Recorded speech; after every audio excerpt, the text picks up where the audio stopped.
banje gushimira Imana yo yashoboye kunjana amahoro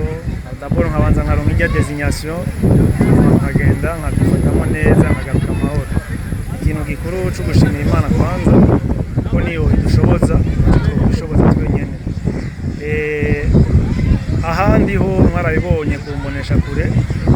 revye nabanje kuja muri Benin muri finale ya Confederation ariko mva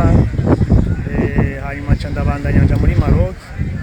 nukuri turashimira Imana yaradushoboje ikintu mwarabonye twagenze ijewe eka ku barundi bose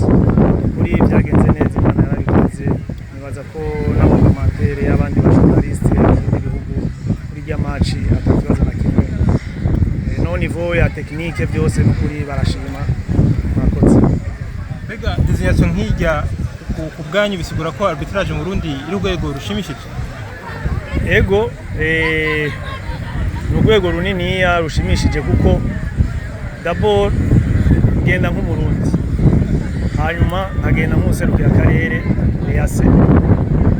amazone yacu asekafa muri football urumva ofete ngiye birerekana yuko d'abord arbitrage mu Burundi meze neza et puis no muri zone ihagaze neza urumva ni ibintu byo gushimira fédération arbitrage commission ya arbitrage département yacu nuko vraiment arbitrage yacu imeze neza ihagaze neza. Mbega urukino nka rujya turazi ko muri arbitre ariko musanzwe muri n'abantu pression bimeze gute eske ntaguma mu bumengo na cyane cyane ko igihugu cyose kibahanze amaso akarere ka Sekafa biba bimeze gute dans les coulisses? Bon dans les coulisses kuri ntabeshe pression bihari kuko urukino umuntu wese yifuza kuvuza bwa mu rusi rutoroshe dans le sens yuko usanga na equipe byabaje shaka gutwara igikombe en plus de ça nawe ufise application yiwawe